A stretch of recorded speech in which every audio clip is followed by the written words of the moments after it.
Baik, kita mulai ya. Ya. Teman-teman semua, para awam media. Tadi kami ada 7 orang mantan hakim konstitusi ya.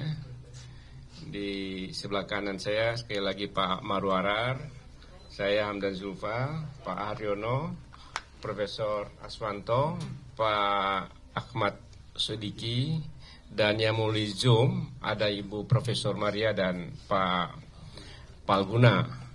Tadi masing-masing menyampaikan ungkapan perasaan ya, dan pandangannya terhadap apa yang sekarang terjadi di Mahkamah Konstitusi, khususnya tadi setelah mendengar keputusan yang dibacakan oleh Majelis Kehormatan Mahkamah Konstitusi. Kami para mantan hakim konstitusi dan juga ini mantan sekjen yang dari awal ikut mengawal dan membangun Mahkamah Konstitusi, Pak Janedri selama 12 tahun beliau. Bukan itu saja, selama di MPR beliau ikut dalam diskusi mengenai membidangi lahirnya Mahkamah Konstitusi. Termasuk Pak Haryono, saya ya, di MPR. Dan kami para mantan hakim konstitusi ini sangat berkepentingan untuk tetap menjaga harkat, martabat dan kepercayaan masyarakat terhadap Mahkamah Konstitusi. Ya. Karena Mahkamah Konstitusi ini adalah sebuah lembaga negara, lembaga peradilan yang sangat penting ya, yang dilahirkan oleh reformasi dalam mengawal kehidupan demokrasi dan konstitusi di Indonesia. Putusannya final dan mengikat. Jadi luar biasa. Kami tadi semua mengungkapkan rasa prihatin ya, setelah mendengarkan putusan MK. Ternyata banyak sekali hal-hal yang seharusnya tidak boleh terjadi pada hakim dan Mahkamah Konstitusi. Ternyata banyak hal yang terjadi yang dapat meruntuhkan kepercayaan masyarakat terhadap Mahkamah Konstitusi, baik pada proses pemeriksaan maupun dalam putusan Mahkamah Konstitusi itu sendiri, ya, terutama terakhir yang tercermin dalam putusan nomor 90 yang ramai itu. Walaupun ya, putusan Mahkamah Konstitusi itu belum sepenuhnya memenuhi harapan masyarakat atau harapan semua pihak, ya, kami dapat memahami putusan ini dikeluarkan oleh MK ya, yang memberikan teguran kepada seluruh hakim konstitusi, kemudian teguran tertulis juga pada satu orang hakim konstitusi, dan pemberhentian dari jabatan ketua Mahkamah Konstitusi tentu kepada Pak Anwar Usman, serta memberikan rekomendasi, banyak sekali rekomendasi untuk memperbaiki kinerja Mahkamah Konstitusi. Kami berharap mudah-mudahan putusan MK dan rekomendasi-rekomendasi yang diberikan dapat dijalankan sebaik-baiknya oleh Mahkamah Konstitusi untuk menjaga, untuk mengembalikan marwah, martabat, serta kepercayaan masyarakat terhadap Mahkamah Konstitusi, terlebih lagi dalam menghadapi persisian hasil pemilu yang akan datang, yang pasti akan terjadi. Setiap agenda 5 tahunan pasti persisian hasil pemilu itu masalah yang sangat krusial yang harus diputuskan terakhir oleh Mahkamah Konstitusi. Kami juga semua para mantan hakim konstitusi sangat mengharapkan semua pihak dapat menghormati putusan yang tadi telah dijatuhkan oleh Mahkamah Konstitusi, oleh MK, oleh Majelis Kehormatan Mahkamah Konstitusi.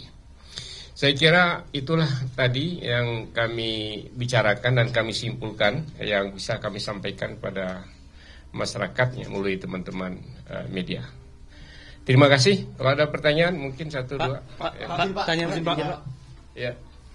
Pak, ini kan sudah diputuskan dari Harian Kompas, Pak. Harian Kompas. Pengen bertanya, Pak, kan sudah dibacakan putusannya oleh MK gitu kan, bahwa ada rekomendasi untuk diberhentikan gitu. Nah, dalam pandangan mantan hakim MK sendiri ini, apakah Pak Usman harus mundur atau seperti apa sebaiknya? Iya. Itu sangat tergantung pada yang bersangkutan. Kalau dulu ada pernah kejadian seorang hakim yang dikenai teguran ya, Pak Arsyad Sanusi dikenai teguran oleh Majelis Kehormatan dan beliau langsung mundur. Karena itu ini berpulang pada masing-masing hakim itu sendiri. Ya. Jadi kan masalah juga karena semua kena teguran, kalau mundur semua jadi masalah.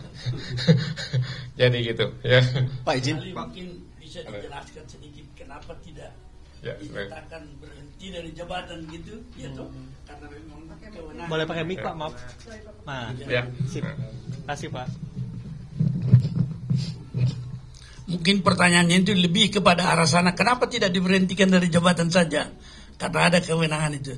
Tetapi ini adalah sesuatu apa yang dikatakan upaya maksimal yang tidak menghambat nanti. Karena sorry to say ya, Pak Anwar ibaratnya presiden yang mengeluarkan putusan pemberhentian nanti adalah presiden kan.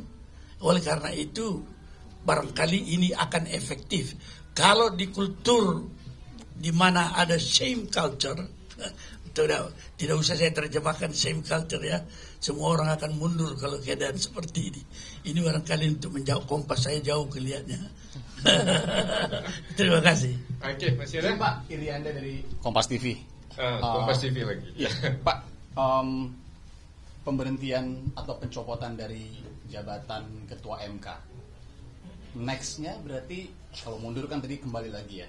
Apakah kemudian secara etik ada shame culture tadi kepada yang bersangkutan atau tidak. Tapi nextnya akan seperti apa bila nanti ada pengujian materi yang misalkan serupa gitu. Yang kedua, MK tidak bisa membatalkan perkara 90 itu. Tapi kan legitimasi pengabulan permohonan perkara 90 ini jadi dipertanyakan masyarakat. Apa yang sebaiknya dilakukan masyarakat, kemudian bagaimana kita harus melihatnya? Iya. Jadi tentu yang apa tadi pertanyaannya? Putusan 90 itu seperti apa itu? Iya, tadi sebenarnya di putusan MK itu clear bahwa putusan MK tadi clear bahwa hakim ya yang memiliki konflik kepentingan untuk perkara-perkara yang berkaitan dengan Pilpres, terutama kalau ada pengujian lagi. Tadi juga disebutkan ada pengujian perkara nomor 41 yang 141 yang sudah masuk. Hakim yang memiliki konflik kepentingan sebagaimana diungkap di dalam putusan tidak boleh ikut mengambil keputusan. Dan saya kira juga ke depan kalau ada perselisihan hasil pemilihan presiden, harusnya tidak boleh ikut. Tadi di state secara tegas. Saya kira ini harus dihormati. Jadi boleh 8 orang hakim yang bersidang dan mengambil keputusan, itu boleh. Itu biasa saja, itu masih quorum. Jadi itu. Ada lagi? Ada. Pak Aryono? Ya. Ini kan Pak Anwar Usman sudah diberhentikan sebagai Ketua MK ya. Mungkin dari pandangan Bapak sebagai mantan hakim MK ada kandidat siapa pengganti Pak Anwar Usman nantinya? Iya, jadi gini, tadi diberikan deadline 2 kali 24 jam. Harapan kami semua, tadi juga kami diskusikan, seluruh hakim konstitusi dengan kebersamaan dan kompak ya. Kami berharap semua para hakim konstitusi yang ada ini penuh kebersamaan dan kompak ya, memilih kembali siapapun yang mereka pilih dengan cara sebaik-baiknya. Jadi kami berharap tetap kompak karena bagaimanapun juga tanggung jawab seluruh hakim sekarang ini ya untuk memperbaiki kepercayaan publik kepada Mahkamah Konstitusi pada saat sekarang ini. Jadi itulah harapan kami. Jadi, dalam waktu 2 hari ini kami berharap betul bahwa proses pemilihan dilakukan dengan sebaik-baiknya, tentu dengan penuh kebersamaan, hilangkan mungkin ada perbedaan yang ada. Ini proses biasa. Ini penggantian pemilihan ketua MK selama ini berjalan biasa saja dan habis pemilihan itu kompak, dan itu harapan kami. Jadi agar semua kepercayaan publik pada MK dengan kebersamaan dari para hakim dan juga seluruh jajaran di MK dapat bekerja sama dengan sebaik-baiknya dalam membangun kembali cipta dan martabat MK pada saat sekarang ini. Bapak, izin Nanda dari Kompas TV. Ada 2 tim Pak, izin. Pak, izin. Atau yang lain dulu tadi Kompas. Oh gitu. Ya. Izin mau bertanya, itu kan tadi kan disebutkan juga oleh Pak Jimli kan tadi terkait bahwa dengan adanya putusan gugatan baru terkait umur cawapres, dan itu kan disebutkan bahwa hanya akan mulai berlaku di 2029 mendatang. Apakah artinya dengan putusan yang ada saat ini artinya memang sudah tidak ada peluang lain untuk merubah, dan artinya memang ya capres dan cawapres itu memang sudah tidak bisa memungkinkan dirubah lagi gitu? Iya, tergantung karena perkaranya kan sekarang ini sudah masuk. Waktu proses tahapan pemilu kan mepet nih.